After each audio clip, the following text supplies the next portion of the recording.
What up there, Mikey's crew? It's your good friend Michael here with another pickups video. This is going to be for the month of April. Right now, as you can see, I am not home for the start of this video.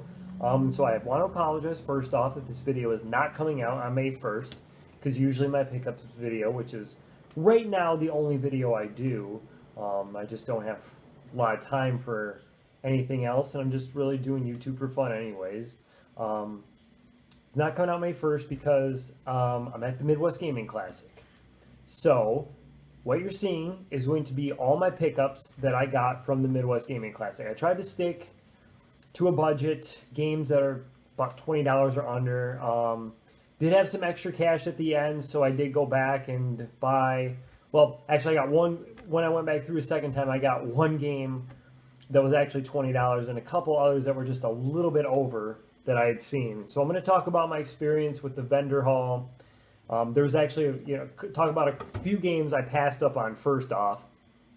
So two games come right to mind that I passed on that I could have gotten. And one is Spongebob SquarePants Battle for Bikini Bottom, which is like one of the two SpongeBob games that I'm looking for my collection that I don't own. The other was actually, it's a game on the Wii. It's also on the Wii U. So, I mean, if you know what I'm talking about, then you know what I'm talking about. Because I can't keep them all straight. This one I can. So, every title of that game I found that was Black Label, no manual. So, I didn't get it because of that. I didn't want to go searching online for manuals. I didn't feel like it with that one, so I didn't do it.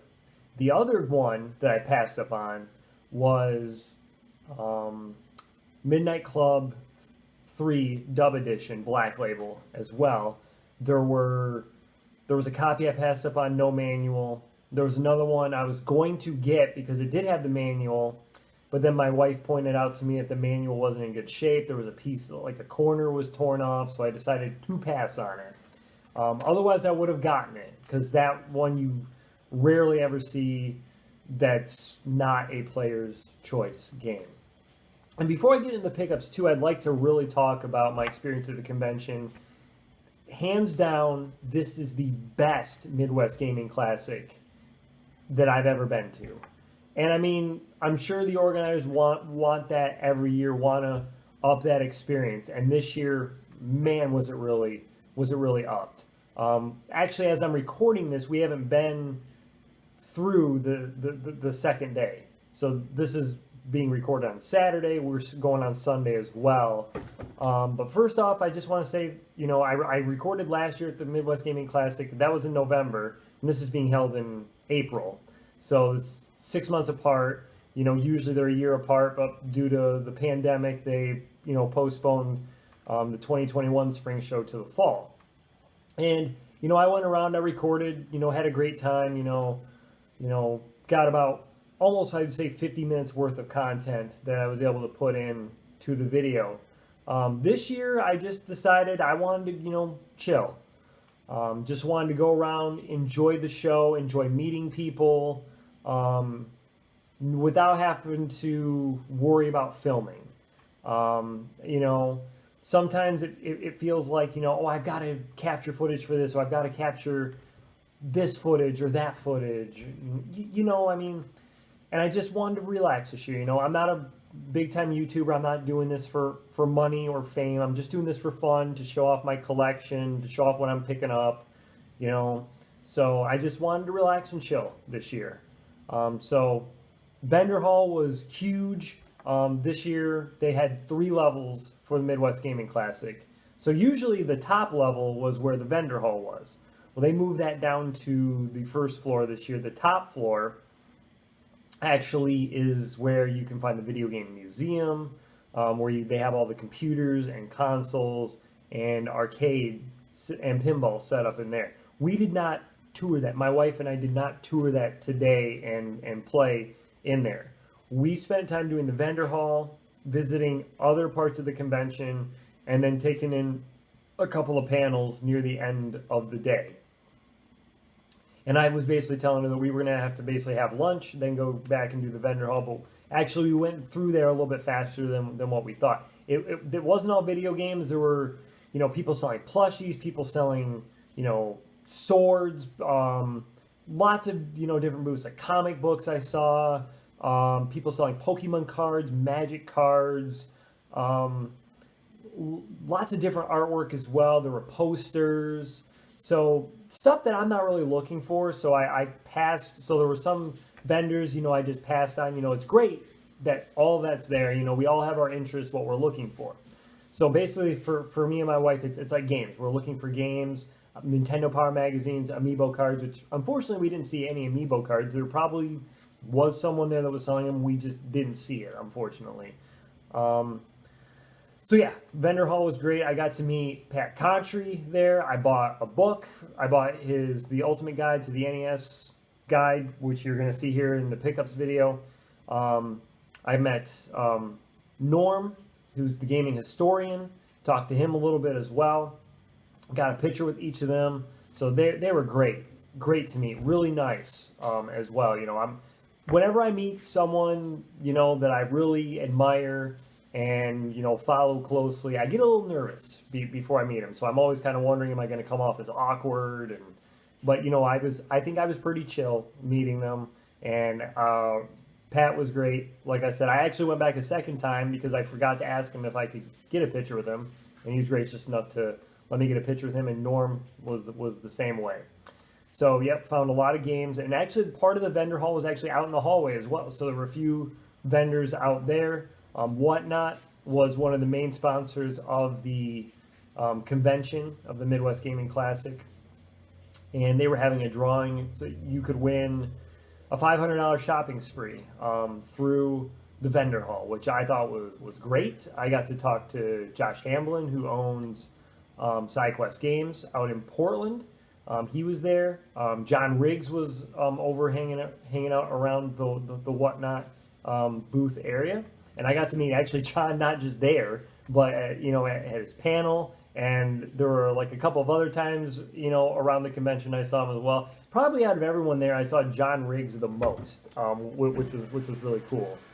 And so later on, after that we had lunch. We went around. We toured. I shouldn't say toured, but we saw like other areas. Like they had Magic areas you could play. They had like Dungeons and Dragons area. They had board game area, card games area, tournament area, air hockey area. Lots of great stuff there.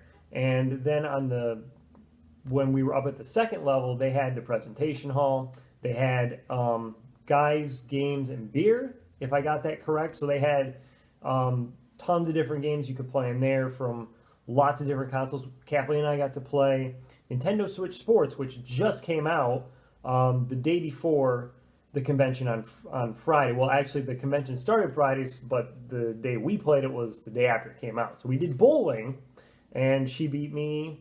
And she beat me at Wii Sports Bowling, actually, when we were here before. So it's not surprising. I think she ended up around 200 something. I was around 190. And my character ended up being left-handed, and I'm bowling right-handed, so it was really weird. But I actually was able to manage that fine. Got to play Daytona USA on the Sega Saturn, using actually a steering wheel, which I was terrible at. I mean, I was driving in the grass all over the place. Was not good whatsoever, and I finished like 15th. So, and didn't finish all 8 laps. I was actually like on lap 7 when I lost. I got to play Sega Marine Fishing with actually on the Dreamcast with a fishing rod controller, which I thought was really cool. I've actually owned a fishing rod controller before, but I ended up selling it basically because I just bought the accessory to have it, and I didn't have any game. I mean, I had games compatible with it, but not like any fishing games. So I decided, no, I'm going to pass on that one, and let someone that really wants to have that accessory. I've kind of more narrowed down my focus on consoles and games, just the kind of stuff I like, instead of just trying to have everything. I mean, that's just the way I am with collecting. So, we were in like a place called the Garcade, which had like some I believe they had pinball games there along with arcade games. So I played some Donkey Kong, Galaga, which I got to stage 5. I think it's the first I've ever gotten Galaga, which is not fantastic, but it was good for me. And then Kathleen and I played Rush on the arcade as well. So that was fun. And I forgot to say, in Guys, Games, and Beer, not only did I meet John Riggs again, but I got to meet Metal Jesus Rocks, John Hancock in there as well. And then at the panel, I got to actually ask a question like, what's a terrible game that you guys, like? So they all went around and answered a game there. And then we stuck around for the panel after that, which was Kelsey with the Video Game History Foundation, if I got that correct. And then, of course, she's one of the owners of Pink Gorilla Games in Seattle. And I got a picture with her as well. The only person I didn't get a picture with was John Hancock, but my wife got one with him. So if I see him tomorrow, I'll try to get a picture with him as well. We actually had a nice conversation on the way over to the panel. And I thought, when he walked in the room, I didn't walk in right away. I thought there was another panel still going on, so I waited outside, and so I made the whole thing awkward. It was really weird, but it was fine. I was like, oh yeah, we can go in. What are we waiting outside for and stuff? So yeah, whatever. So now I'm 10 minutes into the video, or 11 here. I can see it on the timer. I'll start taking things out of the bag to show you what we got. Everything still has their price tag on it. So if there's something you're like, oh man, you really overpaid for that, don't judge me on that. And I'm just gonna pick things out of here at random. So this may end, this clip may end on a really bad game that you think is really bad, or a really cheap game. Like I said, I tried to stick with everything that's under $20 or under, but I went back and got a couple. The thing I was really trying to find today was a copy of Mega Man Legends 2. I used to own a copy of that game, but I sold it to one of my friends who really wanted a copy of it, so I sold it to him. So I'm trying to look for one for me again. Unfortunately, did not see one today. I saw a few copies of Mega Man Legends, but none of 2. Okay, so the easiest things for me to pull out first are going to be magazines and one book, of course. So first up, 3 Nintendo Power magazines I picked up today.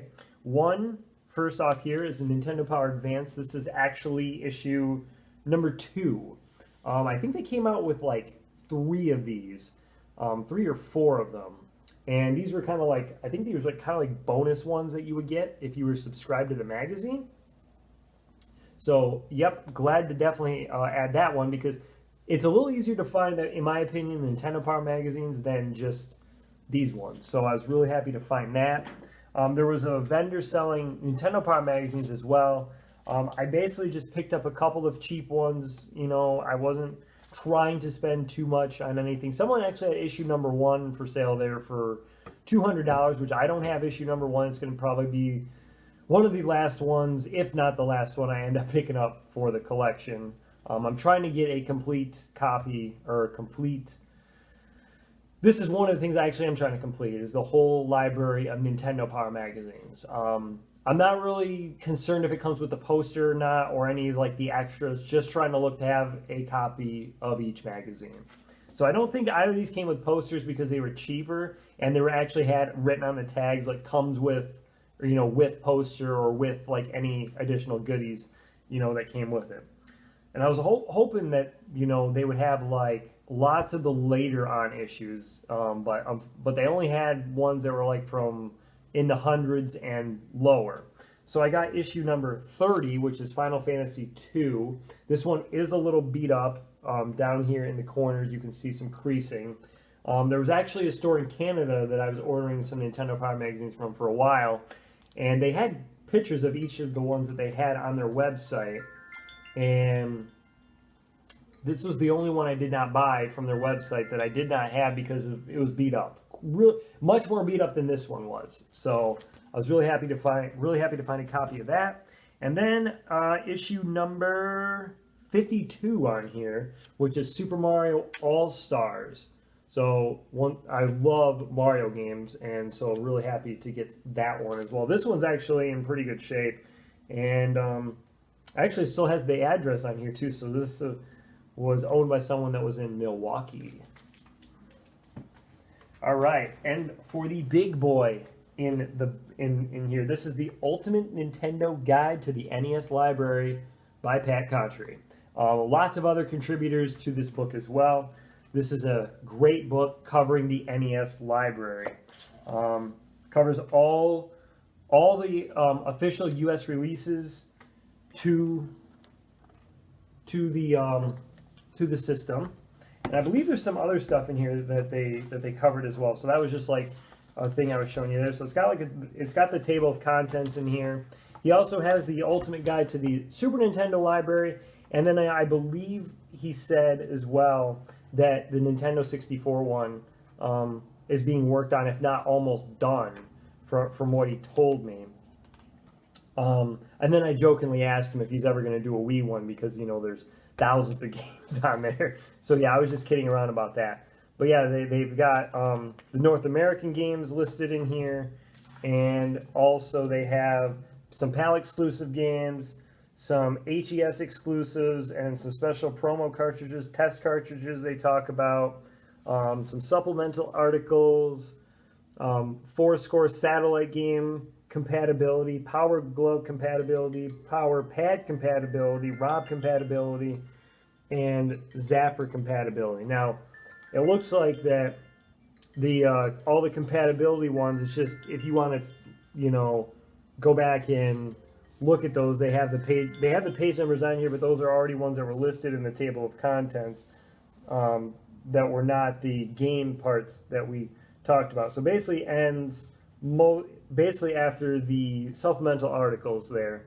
So other contributors to here were Ian, Ashton Finney, Jim Evans, Karen Niemla, I probably said that name wrong, Joey Rue DeSena, Ki Yang, Dagan Moriarty, Peter Scarrett, Joe Pingree. So they all contributed to this. So this is just a great thing that you can, you know, look at a game. So basically, yeah, if you're like, hey, I'm really interested in playing Cool World, you know, should I get that game? You can go in here and look it up, you know, find out how, you know, common it is, what's the rating of it, the description of the game, and the reflection on who reviewed it. So for Cool World, it's 1.5 stars, so probably not a game you want to play, and the availability of it is very uncommon. So that's just an example of it. So definitely, if you do not own this book, you should definitely pick it up. This is going to be worth a read. I cannot wait to dig into that.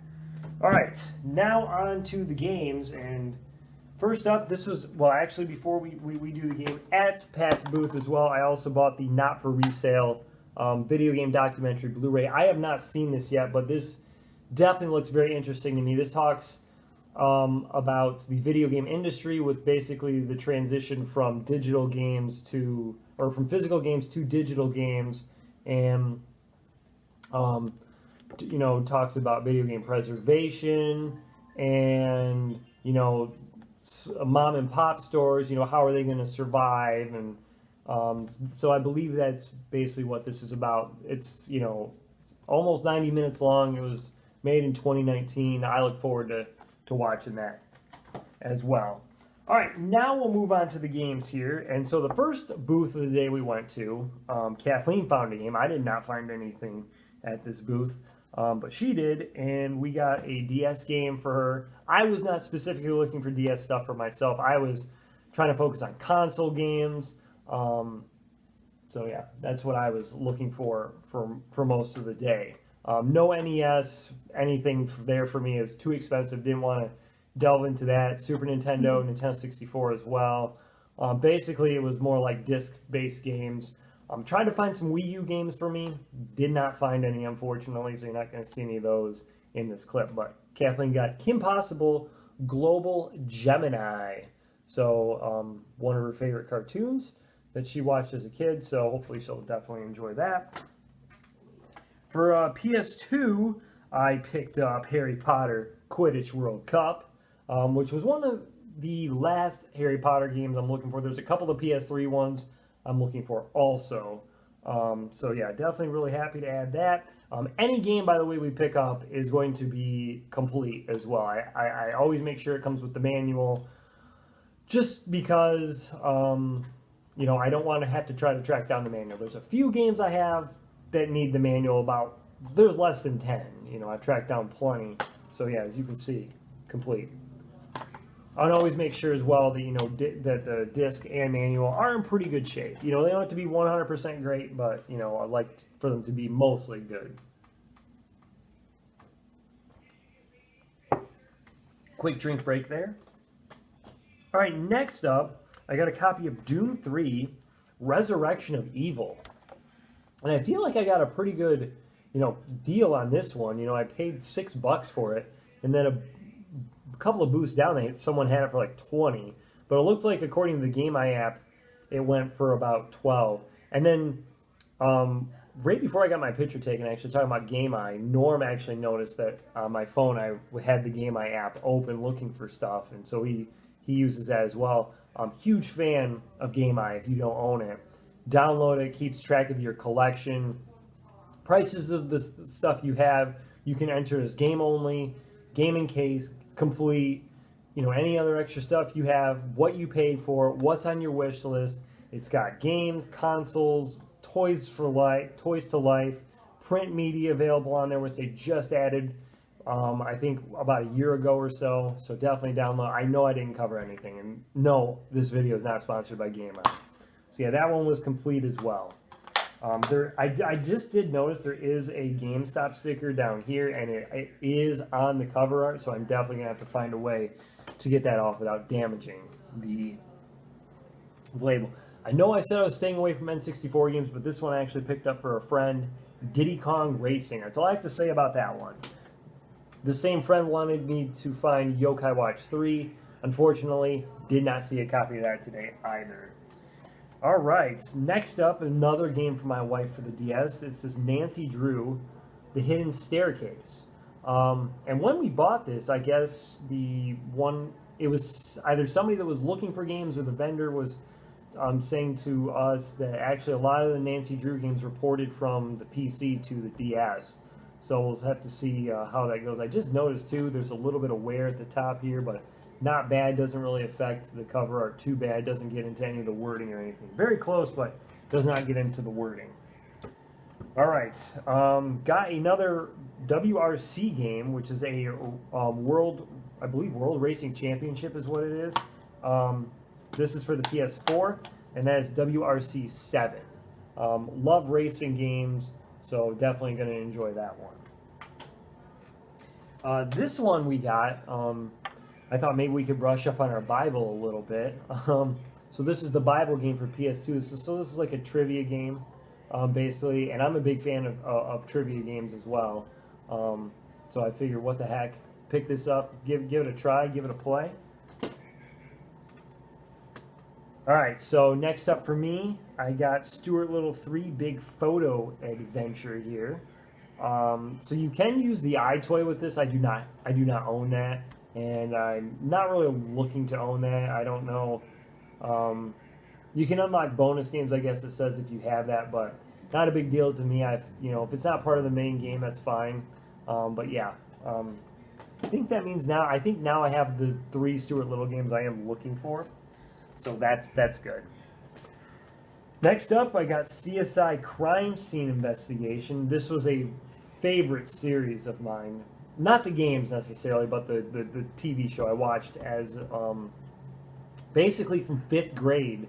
This show started all the way up to the year that my wife Kathleen and I got married. So imagine that, whole lot of years that show was on. So that's just crazy to think about. I'm looking to hopefully find all the CSI games, to get to play. So really happy to find that one. I know they're not great games, but what the heck, I'll try it and see if I like it. And if I don't, I can always sell it for something else I like. All right, next up I got Disney Universe. This game just looked interesting to me. Characters get to dress up in a bunch of Disney costumes. Don't really know a whole lot about this game, but I like Disney, and so we'll give that one a try as well. All right, and I love myself Looney Tunes games, so I definitely could not pass up getting Taz Wanted for the PS2. So yeah, this is definitely really great to also add to the collection. And it's funny too, because just talking a little bit here more about games like Disney Universe. This is a $5 game if you can see the price tag on that. I could go to my gaming stores in my area, never will see a game like this. $5. So that means this game is not expensive. It's probably pretty common, and I do not see it in the area I am, which is unfortunate. So coming over here to Wisconsin, you know, the Midwest Gaming Classic, you know, finding so many different games is just great to add to the collection. This one, oh my gosh, I'm so happy to get this as well. This, I believe, is the last Need for Speed game that I needed for the collection. I'm not going to go for the long box copy because I'm just looking for jewel case copy games for PlayStation, but I am so happy to get a jewel case copy of, basically you would say, Road and Track presents the Need for Speed, which I believe was the first one in the series, first game in this series. So I was really happy to find this. The vendor I bought this from had 2 copies. One had the printed label, this one did not. This was the official instruction manual. And if basically you see this game, you are going to more than likely come across the long box copy of this game. Basically, both are the same price. I did not, you know, with this being 18 bucks, I saw this at other vendors as well, basically around the same price if it was the long box. So it seems to be both are the same price. I know there's Doom out there that I'm looking for in jewel case, and that one actually goes for a way lot more than the long box copy. Okay, so actually I did get 2 more N64 games as well. I said I was staying away from them, but when I went back through the second time, I decided, you know, I'm looking for Mega Man Legends 2. I didn't find it, so I was like, let's just spend the money on a couple of games that we would have gotten, or, you know, that would add up to Mega Man Legends 2. So first up, Power Girls, the Powerpuff Girls Chemical Extraction, which this one is for my wife because she liked watching the Powerpuff Girls. So I'm sure she'll enjoy playing that. And then I got myself Mario Party 3 again. This one is a very good label. The one I had before had some defects in the label, which is why I did not pick it up. I'm covering up the price tag just so you don't see the price I paid for it, which was a lot. I don't know why, like I'd tell you, oh, 18 bucks for that one, but this one, I guess maybe because it's such a large price, you might be saying, oh gosh, spending all your money, Michael. Yeah, well, you know, I'm a collector, so that's what collectors are going to do. Yeah. All right, so then so those were 2 games I got going around the second time. And actually this one, I walked by this booth, didn't bother walking into it because of the fact I just thought they had cards. No, they had some games as well. So I ended up buying Felony 1179.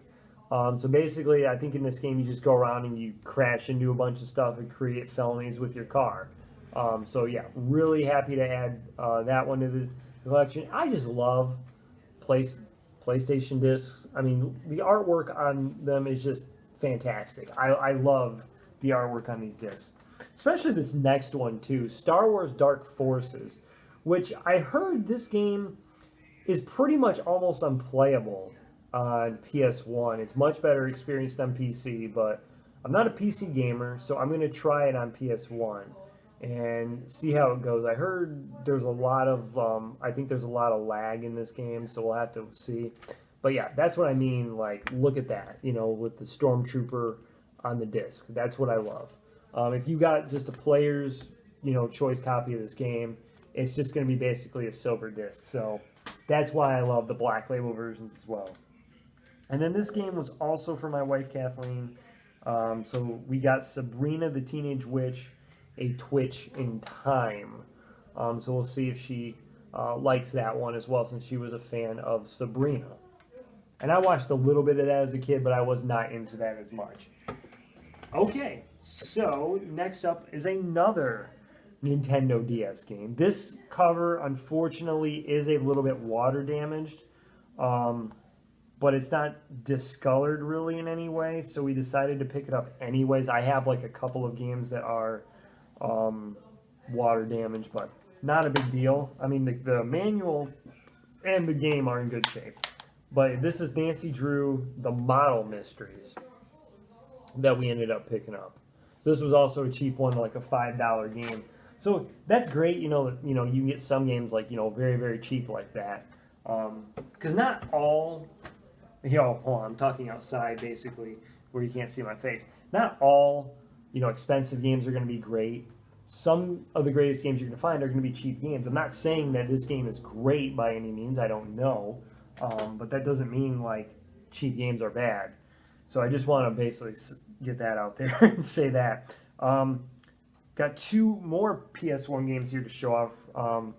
So this one is Chicken Run. This kind of looks like Wallace and Gromit with the claymation, it looks like. And I like that in like animated movies.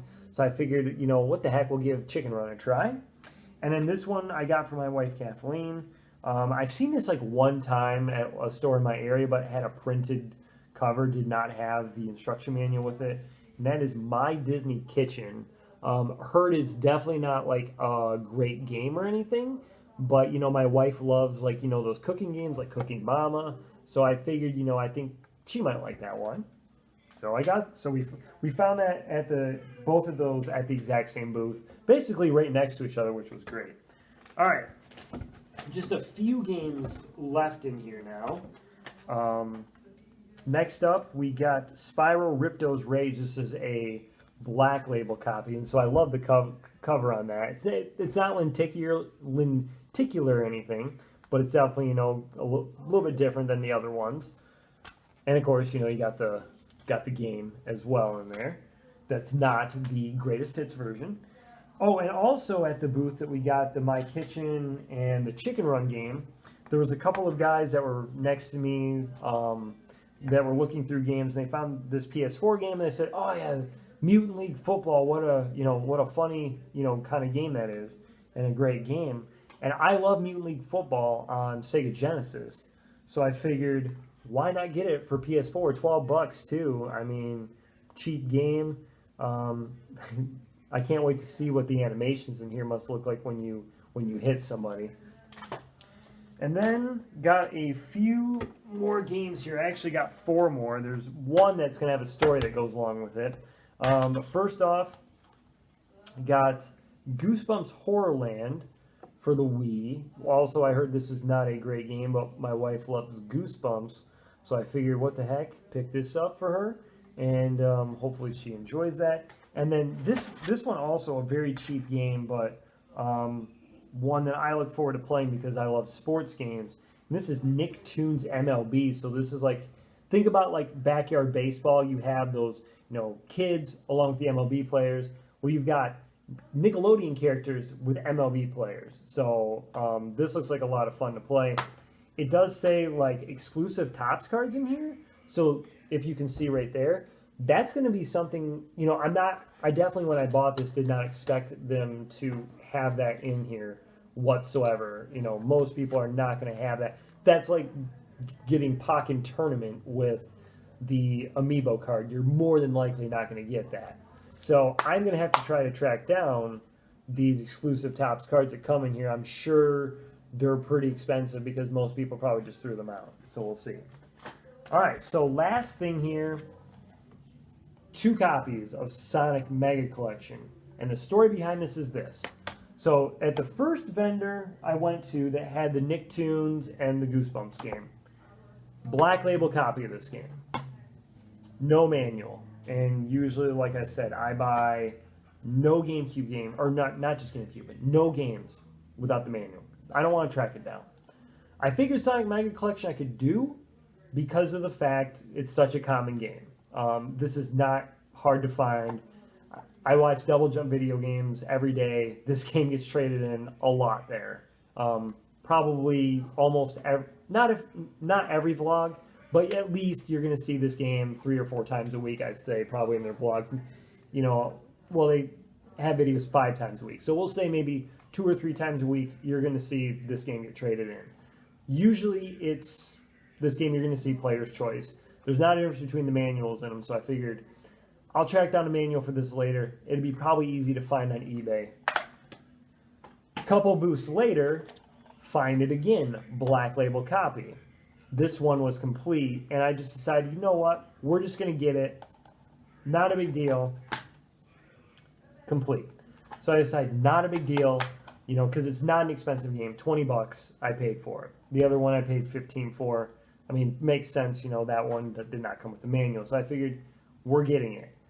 Because finding a black label cover for this is very hard. Last year at the Midwest Gaming Classic, I passed up on a couple. One was, I think, one had no manual, and the other was water damage, but it was pretty bad, so that's why I didn't get it. So really definitely happy to add this because this is really hard to find that's not player's choice. So that is everything from the Midwest Gaming Classic.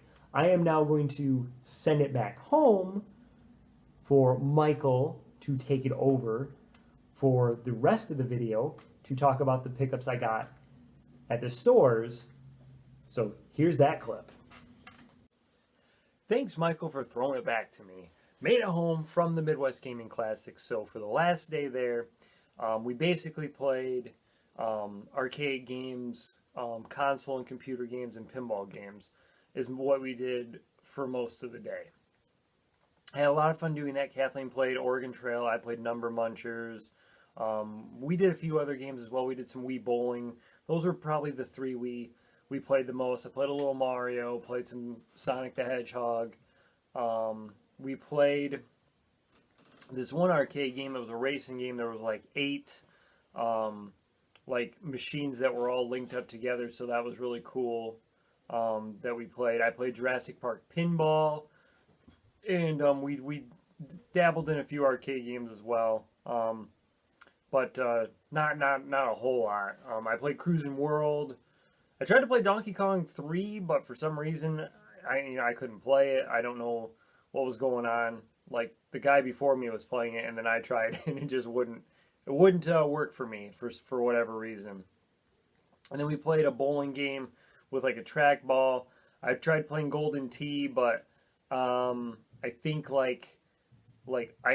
it wasn't great, the Golden Tee that they had there. I don't know if it was like this year's version or not, but whatever one it was, it just wasn't great. So yeah.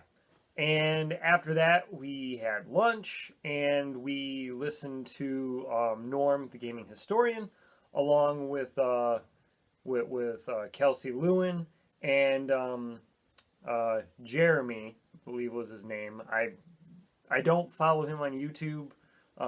Never actually heard of him before today, but he's involved with doing some like taking a look at past games. Is what he said he did, and sounds pretty interesting, so I might end up checking it out. But they were talking about like video game preservation. I obviously listened to Kelsey the day before talking about it, and so it was great to hear like all their perspectives. Like Norm would actually contact Kelsey and Frank at the Video Game History Foundation to, you know, see if, you know, he could get some sources from them. You know, Norm talked about what really goes into making his videos, you know, doing interviews. Playing the game was about 5% of what he said goes into his videos, which I kind of figured most of it was involved heavily in doing research and interviews and, you know, filming all that and putting that, you know, all together, which he does a really great job with it. Basically, I feel like his documentaries, they're very professionally done. And they feel like PBS documentaries, basically. So, you know, he does a great job with that. And then after that, we went home. But one thing I forgot to mention yesterday was that I asked I probably mentioned that I did ask a question at the panel where there was Pat Contry, and, you know, there was Metal Jesus Rocks, John Riggs, John Hancock, one of John Hancock's friends, Adam, who's on YouTube, I believe that's his name, and then there was Pat, and I can't remember his last name, but he does like some arcade reviews, and I know I really found him by, he talked about like the history of Mega Man, which I really love Mega Man. So my question to them was, what game is terrible, but what's a game that's terrible but you love? And then so Pat said, he talked about Ian, how he likes Wally Bear and the No Gang. And so he gave me this little card, which has a code on the back, which I'm not going to show you, but I believe this code is for the digital Ultimate Nintendo NES guidebook here. So I believe that's what that is. Yes, I'm not going to show you the code because I'm going to redeem that for myself. So I thought that was really cool that I did end up getting a card from him. So I'm going to show you off the rest of my pickups. We actually did go around the vendor hall one more time just to see if we could see someone selling amiibo cards for Kathleen. We did not, but I did end up finding 3 more games, which I was really happy with. 2 of them, especially because one I was looking for yesterday, I actually mentioned in a previous clip. One was a GameCube game, and then and the 2 other ones were actually PS2 games. So I'm just going to get started with whatever I have in front of me. You can see it, so I'm not doing it in my usual spot. I'm actually sitting at a table this time. So I'll start out with some Pez dispensers I got. I got a Luigi one earlier this month. I'm trying to go for the Super Mario collection of them, and I'm still missing Yoshi and Donkey Kong. So I'm hopefully going to get those at some point. There was actually someone at the convention that was selling all of them together minus Luigi, because if you look at the back of this, it says collect them all, and Luigi's not on there. As you can see, it's Mario, Princess Peach, Donkey Kong, and Yoshi. So it's kind of funny that Luigi was left out, kind of like how he kind of gets thrown to the side by Nintendo. And then I got a Sonic the Hedgehog one as well, and they have Tails and Knuckles for this. So that was pretty cool. Didn't even realize they made a Sonic the Hedgehog one until I found that out. Actually, the week I went to the convention is when I picked that one up. I did end up getting one Nintendo Power magazine. I got this from Double Jump Games. They got a nice big stack in. Someone had traded, and this was the only one that I did not have from all their listings. And this is issue number 248. This talks about Super Mario Brothers, New Super Mario Brothers for the Wii. I think if I remember right, counting the ones I got at the Midwest Gaming Classic, I don't know the exact number, but it's around 55 issues I still have to go. They did have issue number 1 at the convention. Someone had it going for $200.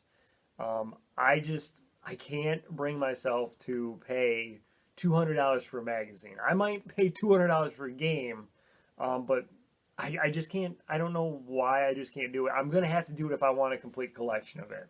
So I will do it at some point.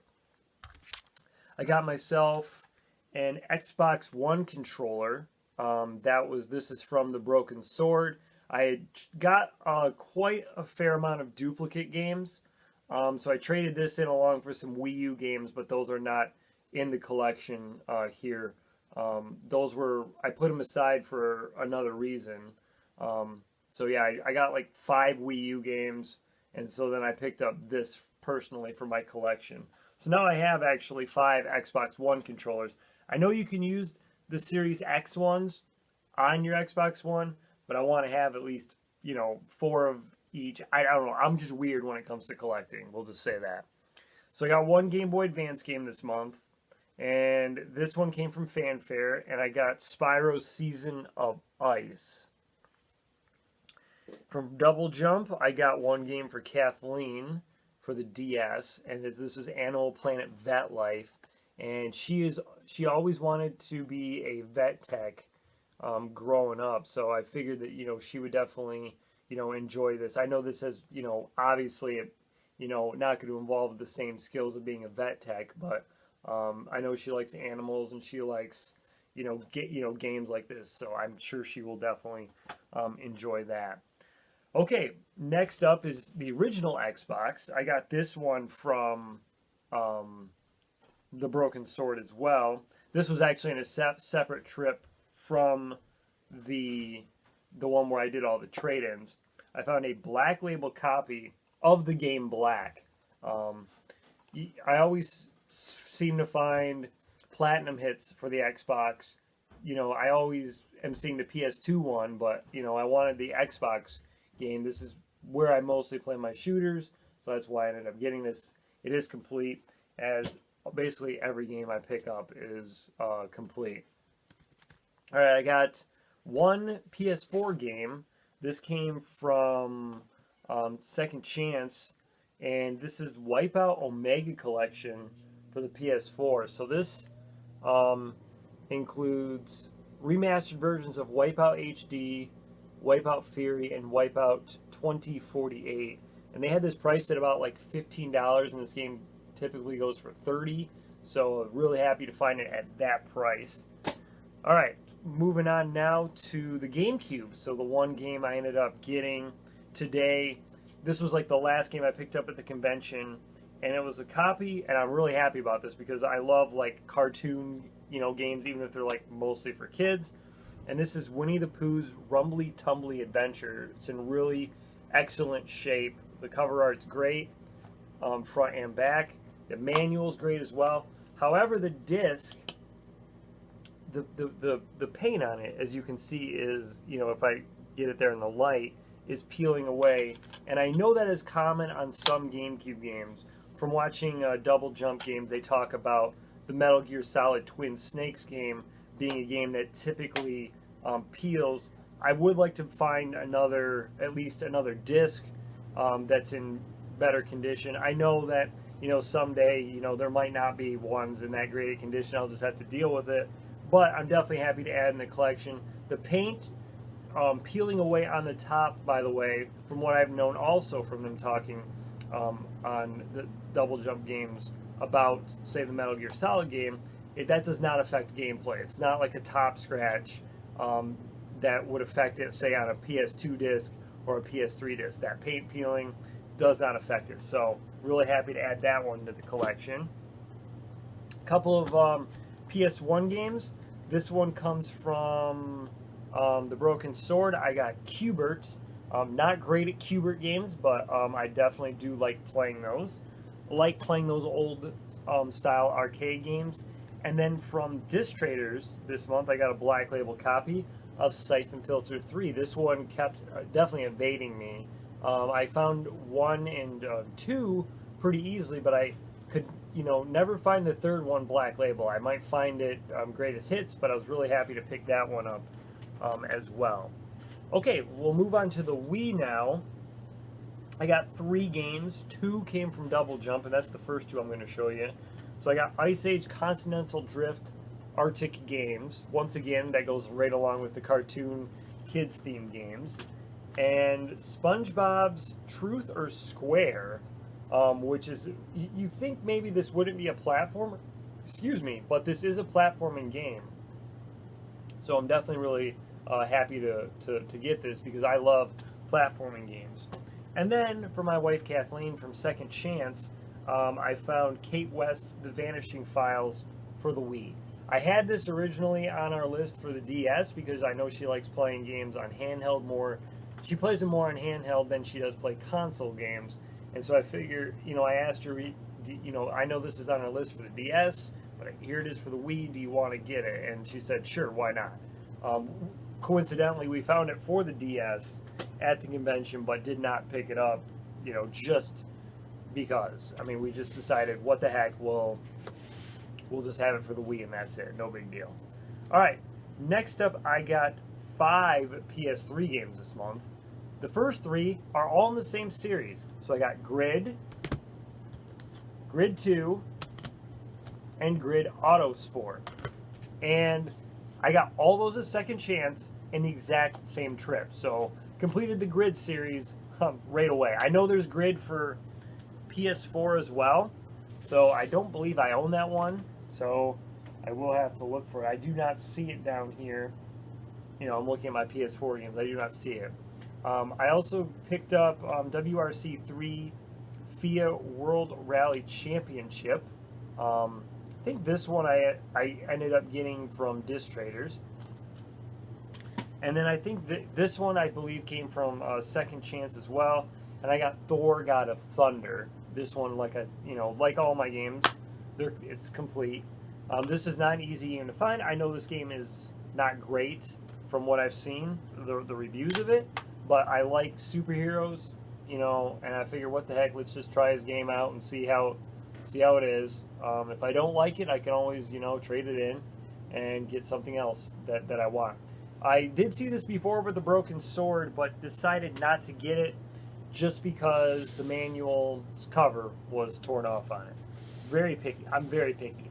All right, second to last stack here, I have PS2 games.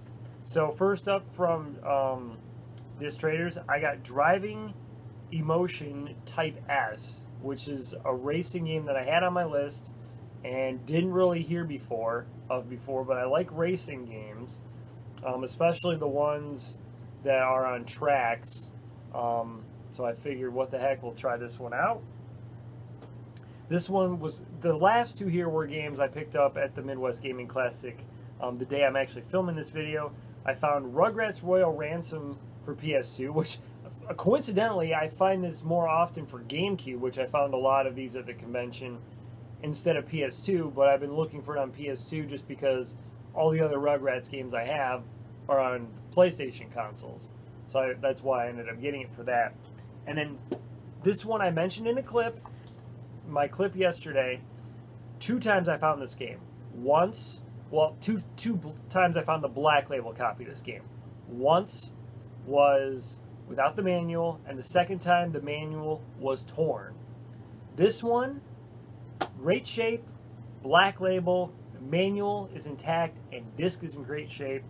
This is Midnight Club 3 Dub Edition. I always see this game more often than not being a greatest hits version, so I'm really happy to finally add that game to the collection.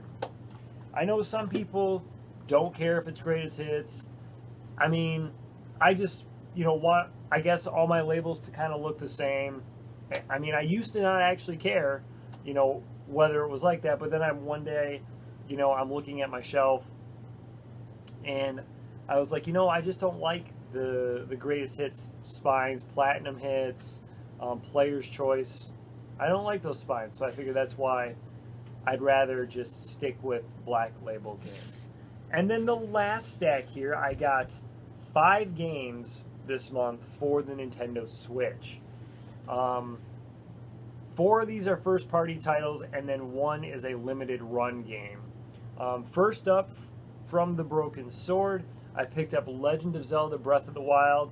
Finally, I got a copy of this game. And yeah, as a launch title for the Switch, you thought this would have been one of the first ones I picked up. But I'm not someone who gets games immediately when they come out. I can wait for them.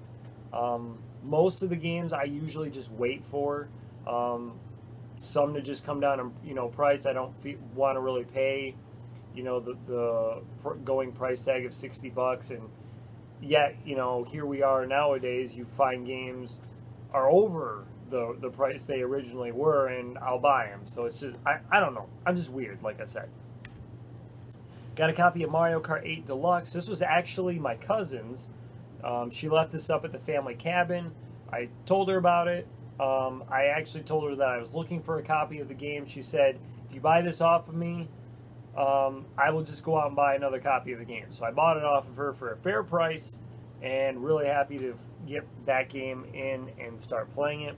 And the next 2 also come from the Broken Sword. I got Super Mario 3D World plus Bowser's Fury. I love Super Mario 3D World. I 100%ed that game on the Wii U, so I'm hoping to do that again on the Switch. Mario Party games are some of my favorite games, and I have a lot of good memories playing it, so I hope to get some more great ones playing Mario Party Superstars. I've heard really good things about this one. I think they finally got the Mario Party series going back in the right direction. Is there still probably too many in the series? More than likely, but if they keep coming out with them, and as long as the boards are unique and the mini games are fun, why not keep coming out with them? It's like, here, Nintendo, take my money. And then the last game comes from Disc Traders. Now, like I said, this is a limited run game. Did not get the special edition. They didn't even have the special edition, but I really don't care about getting special edition games. One, they take up room. I don't have enough room for special edition games in my game room.